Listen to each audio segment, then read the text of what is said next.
তাহলে দেখো পেজ 211 41 নম্বর উপপাদ্য কি বলছে, বৃত্তের বহিস্থ কোনো বিন্দু থেকে যে দুটি স্পর্শক অঙ্কন করা যায় তাদের স্পর্শ বিন্দু দুটির সঙ্গে বহিস্থ বিন্দুর সংযোজক সরল রেখাংশ দুটির দৈর্ঘ্য সমান এবং তারা কেন্দ্রে সমান কোণ উৎপন্ন করে।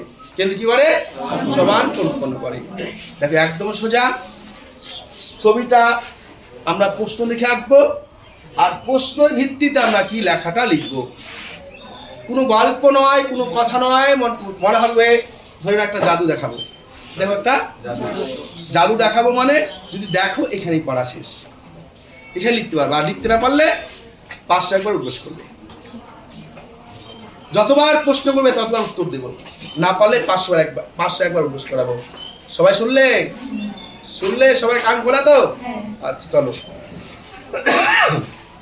বৃত্ত বলছে, একটা বৃত্ত আঁকবো। বুঝতে গেছি?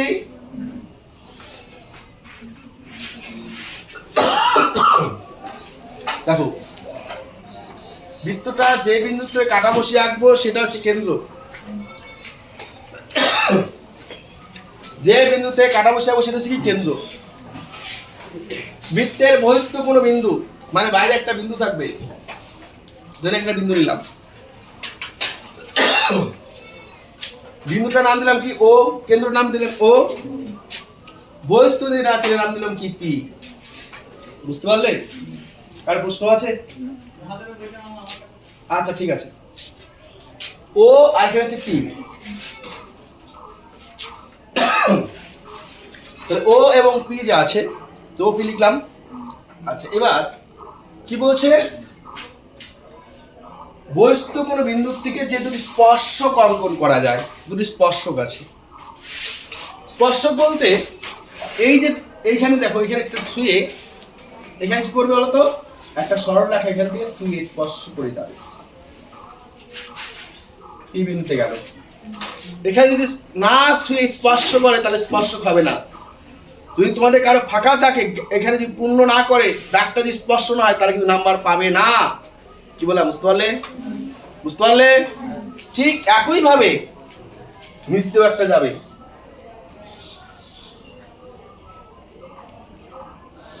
যুক্ত হয়েছে? যুক্ত হয়েছে? তাহলে আমি যেমন দাগ দিয়েছি হাত দিয়ে, তোমরা দাগ দেবে স্কেল দিয়ে। এই বিন্দু থেকে এই সরলরেখা যখন ছেড়ে যাবে দাগটা, এরকম একটা দাগ দেবে, তাহলে দেখবে বাঁকা হবে না। ছবিটা পরে আঁকো না, ছবিটা পরে আঁকো। প্রশ্ন আছে কি? প্রশ্ন আছে? এইটুকু প্রশ্ন বলা আছে। দেখো বৃত্তের বহিস্থ কোনো বিন্দু, বৃত্তের বহিস্থ কি কি থেকে যে দুটি স্পর্শক এখানে আমরা স্পর্শক দিয়েছি, নাম দিয়ে দেবো। এখানে নাম দিলাম এ, নাম দিলাম পি। তাহলে পি একটি স্পর্শক, পি বি একটি স্পর্শক। আচ্ছা দুটি স্পর্শক অঙ্কন করা যায়, তাদের স্পর্শ বিন্দু কে এখানে নাম কি এ, এখানে নাম কি বি।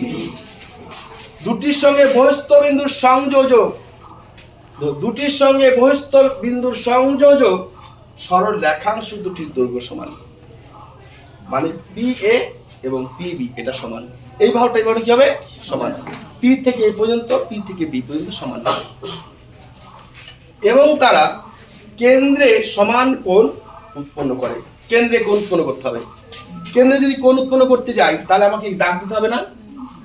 তাহলে এখান থেকে আমরা স্কেল দিয়ে দাগ দিব।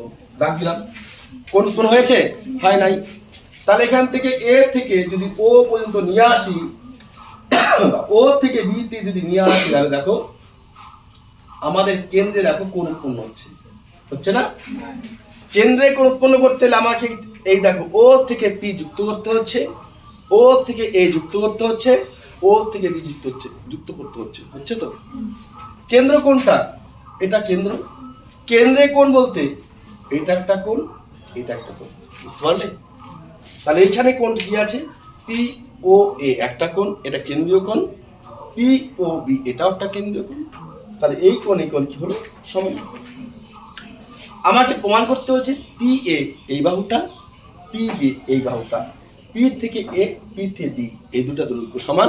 প্রমাণ করতে বলছে P O A, P O D এটা সমান। কি বললাম বুঝতে পারছো? ছবিটা কি মুখস্থ করতে হবে? করতে পারবে না? ছবিটা যা করেছি তাই লিখবো। খুব ভালোভাবে লক্ষ্য করো, একবার নয়, তোমাদের যদি লাগে আমি 10 বার করাবো। শর্ত একটাই, মুখস্থ করবে না। শর্ত একটাই, মুখস্থ করবে না। প্রথমে যেটা আমি প্রশ্ন থেকে আমরা লিখি তার নাম দেই প্রদত্ত। কি লিখি বলো তোমরা? প্রদত্ত লিখি। লিখলাম। প্রথমে আমরা কি করেছি? বৃত্ত রেখেছি। এদিকে দেখো, সবাই ব্ল্যাকবোর্ড দিয়ে দেখো, কেউ লিখবে না। এখন বলছি কেউ লিখবে না, লাগলে আমি 10 বার বোঝাবো। এই বৃত্তের নাম কি? বৃত্তের নাম তো আছে, বৃত্তরে এঁকেছি না আগে, তাহলে কি লিখবো? ও কেন্দ্রীয়, ভালো করে দেখো, ও কেন্দ্রীয় বৃত্তের লিখলাম। এইটা কি বিন্দু নিয়েছিলাম, এটা কি বহিস্থ বিন্দু না? প্রশ্ন কি বলা আছে? বহিস্থ বিন্দু। বহিস্থ বিন্দু কি লিখবো? বহিস্থ বিন্দু পি থেকে, তাই তো? আচ্ছা, কি আছে? পি এ, আর কি আছে? পিবি ও পিবি। কয়টি স্পর্শক বলো তো? দুটি। প্রশ্ন আছে, দুটি স্পর্শক যাদের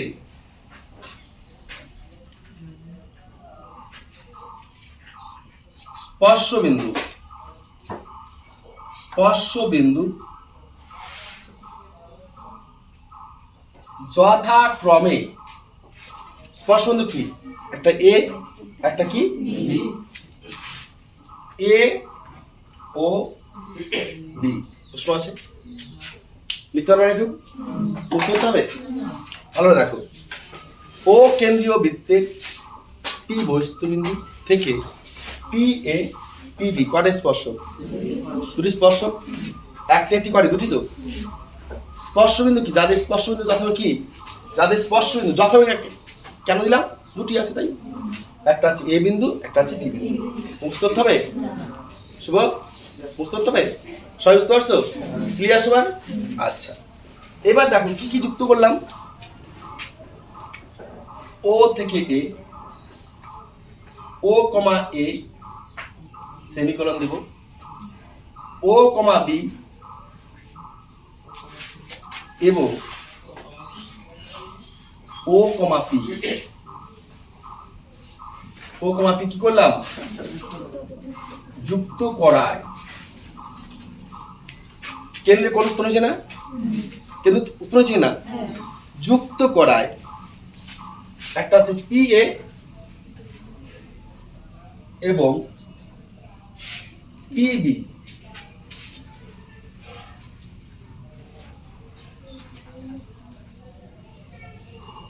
সরল রেখাংশ কি করছে? কেন্দ্রে, সরল রেখাংশ কেন্দ্রে পি ও এ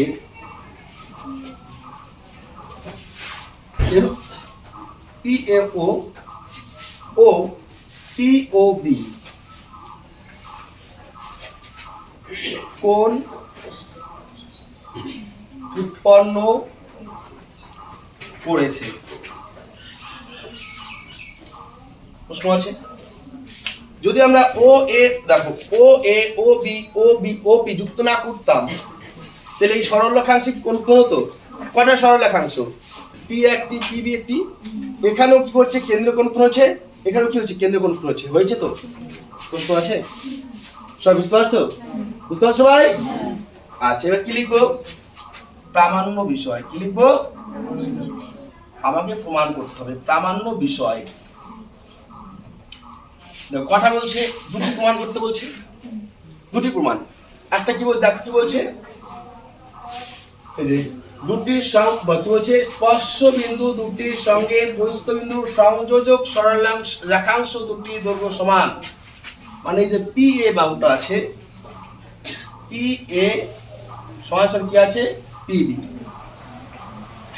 এটা কি করতে হচ্ছে? সমান প্রমাণ করতে হচ্ছে।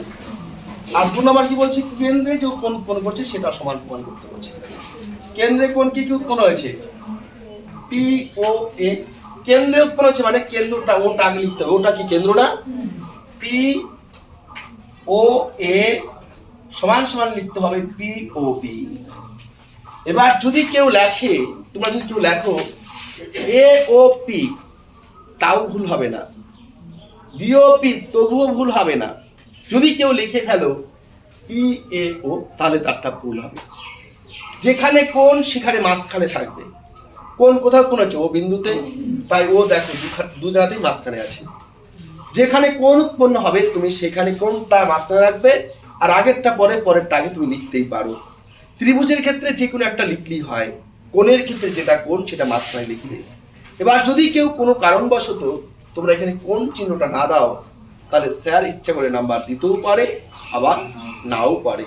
তাই মাধ্যমিক পরীক্ষা দেবে, মাধ্যমিক পরীক্ষা যথেষ্ট কমন আছে, এই ভুলগুলা তোমরা পড়বে না।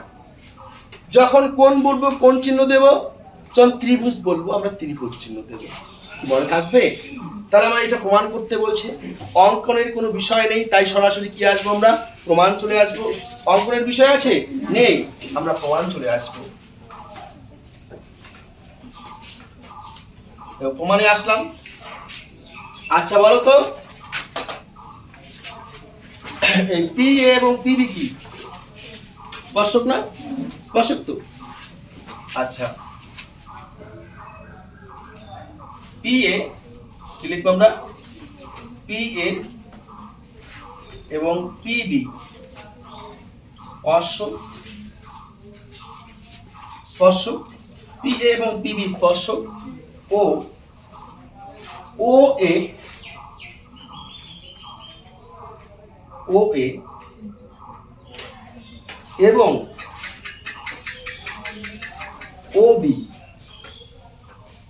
এরা দেখো তো ব্যাসার্ধ না? ও এরা কি, ও এ একটা কি ব্যাসার্ধ, ও বি একটা ব্যাসার্ধ। ওটা কার দিকে আসছে, স্পর্শকের দিকে। এটা কার দিকে আসছে, স্পর্শকের দিকে। তাই লিখবো পি এ এবং পিবি স্পর্শক। ও কি লিখলাম বাংলায়, ও ও এ এবং ও বি স্পর্শ বিন্দুগামী ব্যাসার্ধ। লিখলাম স্পর্শ বিন্দুগামী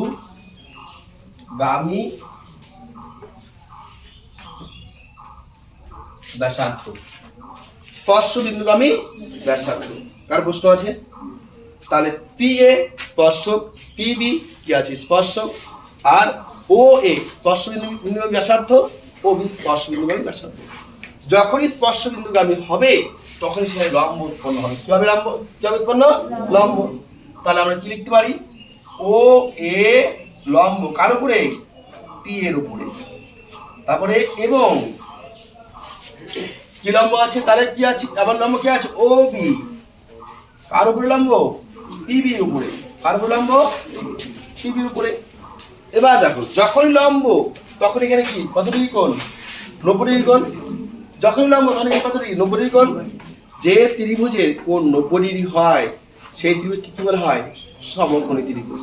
কি বলা হয়, সমকোণী ত্রিভুজ। কি বললাম, এখানে লম্ব উৎপন্ন হয়েছে না, এখানে কি লম্ব, লম্ব মানে কত 90 ডিগ্রি, লম্ব উৎপন্ন মানে কি 90 ডিগ্রি উৎপন্ন হবে কিন্তু। তাহলে এখানেও 90 ডিগ্রি কোণ, এখানেও 90 ডিগ্রি কোণ। 90 ডিগ্রি কোণ মানে কত, কি কোণ, তাকে বলা হয় সমকোণী ত্রিভুজ।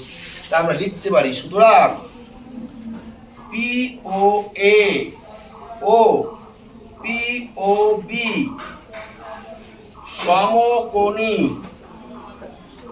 কটা ত্রিভুজ, দুটি না, সমকোণী ত্রিভুজ দ্বয়ের। সমকোণী ত্রিভুজ দ্বয়ের কটা ত্রিভুজ, দুটো ত্রিভুজ। সমকোণী ত্রিভুজ দ্বয়ের তাহলে কি বললাম, তাহলে সমকোণী ত্রিভুজ মানে 90 ডিগ্রি কোণ থাকবে। এই কোণটা কত ডিগ্রি, 90 ডিগ্রি কোণ। কত ডিগ্রি কোণ, তাহলে আমরা প্রথমে যেটা লিখবো, কি লিখবো তাহলে, পি এ ও, কি লিখবো, পি এ ও সমান সমান কি হবে, পি বি ও, কি হবে, পি বি ও সমান সমান কত ডিগ্রি, 90 ডিগ্রি। 600 ডিগ্রি। প্রশ্ন আছে?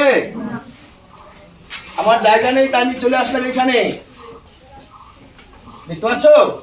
এখানে লিখলাম, এখানে লিখবো আমি। এবার দেখো কোণ হয়ে গেল। এবার বলো তো এই যে ও এ, এই বাহুটা আর এই বাহুটা সমান না সমান? কেন এরা একই বৃত্তের ব্যাসার্ধ, এরা কি একই বৃত্তের ব্যাসার্ধ, তাই লেখা যেতে পারে ও এ সমান ও বি। দেখে লিখবে এরা একই বৃত্তের ব্যাসার্ধ, এরা কি একই বৃত্তের ব্যাসার্ধ। কি লিখবে? একই বৃত্তের ব্যাসার্ধ। প্রশ্ন আছে? আচ্ছা এবার দেখো, এবার এই যে ও থেকে পি, দেখো ও থেকে পি, এই ত্রিভুজের বাহুকে ওপি, আবার এই ত্রিভুজের বাহুকে ওপি। যখন দুটা ত্রিভুজের একটা বাহু থাকে, কি বললাম? যখন দুটা ত্রিভুজের একটি বাহু থাকে তাকে বলা হয় কি বলো? সাধারণ বাহু। কি বলা হয়? এই ত্রিভুজের ওপি বাহু, এই ত্রিভুজটার কি আছে? ওপি বাহু। দুটা ত্রিভুজের একই বাহু তাকে বলা হয় কি? সাধারণ বাহু। তাহলে আমরা কি লিখবো? ওপি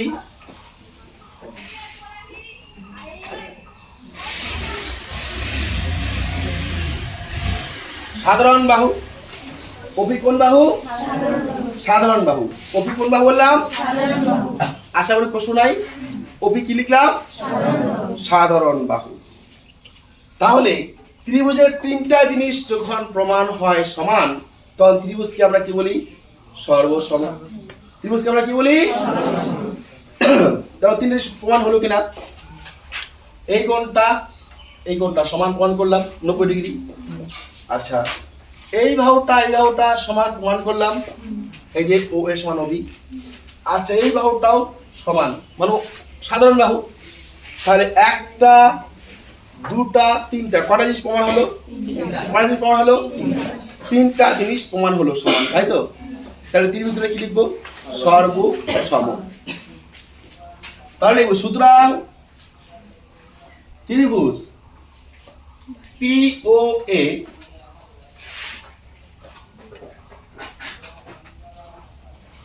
সর্বসম ত্রিভুজ। কি লিখবো? P O B. কি লিখবো? P O B. দেখা যাচ্ছে রে?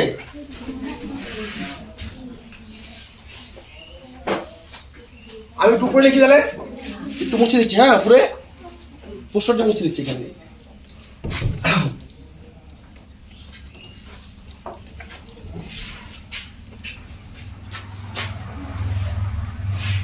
দেখো তাহলে ত্রিভুজ তাহলে কি হচ্ছে? সাধারণ যদি বাহু তিনটা যদি সমান হলো তাহলে কি লিখতে পারি? সুতরাং ত্রিভুজ কে পি ও এ সর্বসম ত্রিভুজ। কি লিখবো? P O B. P O B হয়ে গেল। তাহলে যখন ত্রিভুজ সর্বসম হবে, ত্রিভুজের বাকি জিনিসগুলো কি হবে? সর্বসম, সমান হবে। তাহলে আমরা লিখতে পারি সুতরাং পি এ সমান সমান কি হবে? P B. কয় নাম? 1 নং প্রমাণিত হলো। কেন? সর্বসম ত্রিভুজের অনুরূপ হবে। এটা কি? সর্বসম ত্রিভুজের এটা লিখবে প্রমাণিত। কি লিখবে? প্রমাণিত। পাশে লিখে দেবে সর্বসম ত্রিভুজের অনুরূপ বাহু। কি লিখবে? সর্বসম ত্রিভুজের অনুরূপ বাহু। যদি ভুলে যাও কোনো অসুবিধা নেই। আচ্ছা এবং আবার কি লেখা যায়? এই দেখো এই যে কোণটা, এই কোণটা আর এই কোণটা সর্বসম ত্রিভুজের কোণ না? তাহলে এই কোণটা কি? এটাও কোণ, এটাও কোণ। তাহলে সর্বসম ত্রিভুজের অনুরূপ কোণ, তার অনুরূপ কোণ কি থাকে? সমান থাকে। তাহলে আমরা কি লিখতে পারি? পি ও এ সমান সমান কোণ কি লিখবো? P O B. কি লিখবো? P O B. বুঝতে পারছো? এটা কয় নং প্রমাণ দিব? আমাদের কয়টা জিনিস প্রমাণ করতে বলছে? বলো কয়টা জিনিস প্রমাণ করতে বলছে? দুটা জিনিস। এবার ব্র্যাকেটের নিচে লিখে দিবা, তোমরা লিখে দেবে সর্বসম ত্রিভুজের অনুরূপ কোণ। সর্বসমতিভুজের, তাহলে এর পরেও যদি তোমাদের কোথাও প্রশ্ন থাকে তো বাড়িতে ভালো দেখবে, লিখবে, আবার লাগলে আমি আবার বোঝাবো। পরীক্ষা কিন্তু এটা 100% আসার মতো চান্স রয়েছে। আবার বলছি, সব থেকে কমন উপাদ্য হচ্ছে 38 নাম্বার, 41, 38 নাম্বার তো অবশ্যই কমন আছে। 40, 41, 42-এর মধ্যে তিনটার মধ্যে একটা আসবে নিশ্চিত, তার মধ্যে 41 নাম্বার সব থেকে বেশি কমন আছে। 31 নাম্বার সব থেকে কি আছে? বেশি কমন আছে। আর সম্পাদ্য যদি বলো তাহলে আসবে হচ্ছে তোমাদের অন্তর্বৃত্ত আর স্পর্শ। এই যে যে প্রশ্ন বললাম, এই কোটা প্রশ্নতে তোমাদের 10 নাম্বার বার্ষিক পরীক্ষা থাকবে, 100% হচ্ছে। অন্তর্বৃত্ত অথবা স্পর্শ দুটার মধ্যে একটা করবে পাস, 38 নাম্বার কিংবা 41 নাম্বার দুটো অপদ্য করে পাস, 5 5 10 হয়ে গেল। কি বললাম বুঝতে পারলে? তাহলে ভালো করে বুঝে নাও, তারপরে তুলে নেবে। ব্ল্যাকবোর্ড না দেখে তুলবে।